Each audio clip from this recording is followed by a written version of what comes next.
Welcome everybody to the first installment of Kevin's commentary video-wise, and we have a great guest with us today, one of the finest athletes probably on campus, Erin Kirby, who is a junior middle blocker for the University of Wyoming volleyball team from good old Evanston, Wyoming, one of the great towns of Wyoming. And Erin, thanks for joining us today.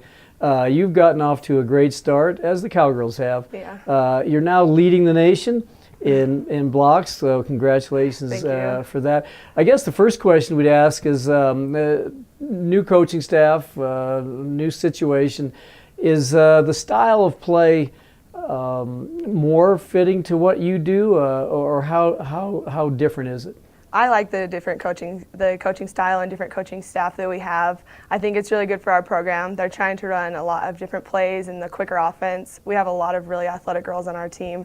And I think for me personally, it's really great to have the change because the quicker offense means I'm up quicker when we play. And it's what they're doing is making me get the ball more and other people get the ball more instead of just one player on our team that's getting the ball. We're trying to get it around to everyone. And I think the coaches have done a really good job of seeing what we needed to fix from our past coaches and focusing on it, and it's making all of us better in the long run. So, away from home, right, almost a month. Yep. I'm curious, has that been a good thing for the team in terms of coming together as a team? I know you want to play home events, but how has that affected the team, and is it a positive thing? Yeah, I think it's been a good thing for us. It's good to go out and play at away games because you never really play as well on the road usually. Usually everyone plays better at home because of the fans and it's just your own environment. So I think it's good for us to start off with away games so we can kind of get used to how we're supposed to play when we're away, so we can compare it when we get back and try to bring it back to our own court. And then once we get into conference, we can take all of our preseason tournaments and know how we played there and try to transfer that over. I think that it's made our team a lot closer, and we have to focus on school and making sure that we all stay healthy while we're traveling and stuff like that. So I don't think it's going to be a bad thing for us. It's not always the best traveling that much, but I think it's been good for us so far. And of course, you mentioned conference. You're going to be getting into the conference. Yep. And, I would imagine if you had your druthers, you wouldn't start with the border war, but you've got to start with the old rival. Talk to us a little bit about that. It's actually kind of exciting starting with them just because it is such a big rival between us. They're a really good team, one of the best in our conference always. So I like starting off with them because we can, depending on how the game turns out, we can learn what we need to from it. We can get better from the things that we didn't do well and also focus on the things that we did do well and see if we can transfer those into other games. I think it's exciting that we get to start with that much excitement for our first game, and I'm excited to see what we'll be able to come out and do. And it's kind of awesome that we get to play there first because it just means that we get to play them last on our home court, so it gives us the advantage.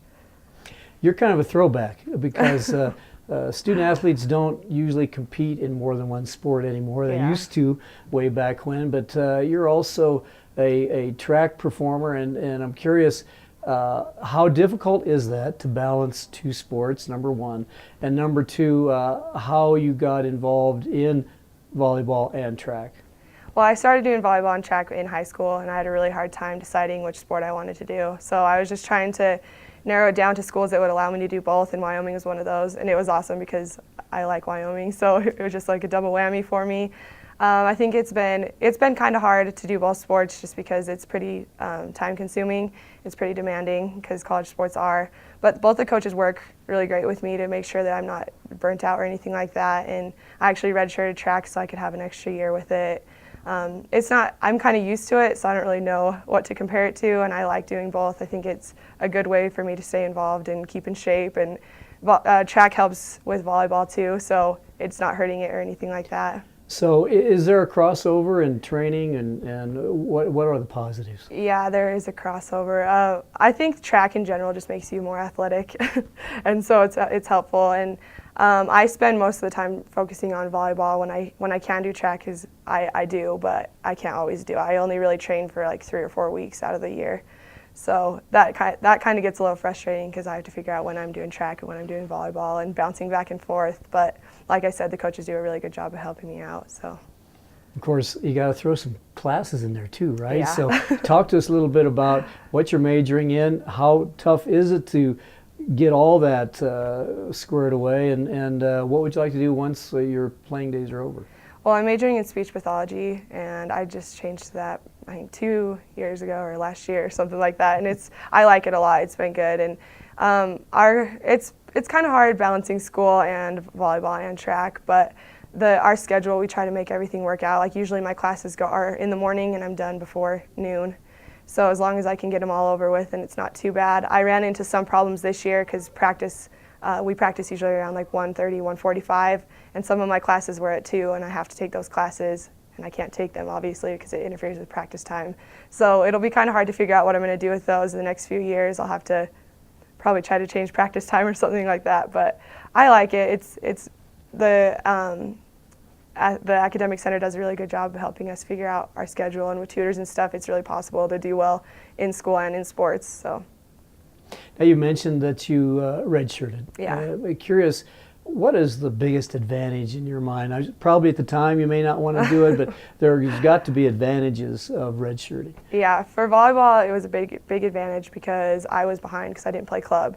So it was just kind of a year to get in and practice and not worry about if I was going to play or not and being a starter or anything like that. And I got to focus a little bit more on school, but I got kind of like a year under my belt and felt comfortable with the team, and I got a lot better that year. And then with track, I just did it so I had that extra semester left where I could just focus on track for more than 3 weeks. And I think it'll be beneficial for me because I'll actually get to train and see what I can do in track also. Born and raised in Evanston. Your dad's always been in law enforcement. Now he's the chief in Evanston. I know that the family's very proud of you, and here you are playing for the brown and gold. Erin, what does the bucking horse and rider mean to you as one born and raised in the state? My family has always been big Wyoming fans, so it's awesome for me to be able to play here. And also the state of Wyoming has so much support, so I like that I can be a person that they look up to. Even like the little kids at my hometown and stuff, they look up to Wyoming and look up to me as a player. So I think it's awesome that I get to play here and support the state because I love the state of Wyoming, and we have awesome fans, and I wouldn't want to be playing anywhere else. Was it hard to have boyfriends with your dad as a chief? Yeah, wasn't too many of those. Just no, he's pretty cool most of the time, I guess. Is your family able to see a lot of your events? Yeah, they watch everything. They can't come here. They watch online. My brother and my sister. My brother actually lives here, so he comes to quite a few home games, and my sister watches online, and she travels with my parents too. My parents come to pretty much every home game that they can on the weekends, and they'll go to some Colorado games, and I think they're going to Vegas, and they try to go. I'm the youngest, so they don't really have much to do anymore. Would you like to stay in Wyoming once you're done? I'm going to get my master's, so I'm not really sure where that's going to be, but I would like to, once I'm done with getting my master's and stuff, I would like to come back to Wyoming. Well, listen, we wish you the very best Thanks. of luck.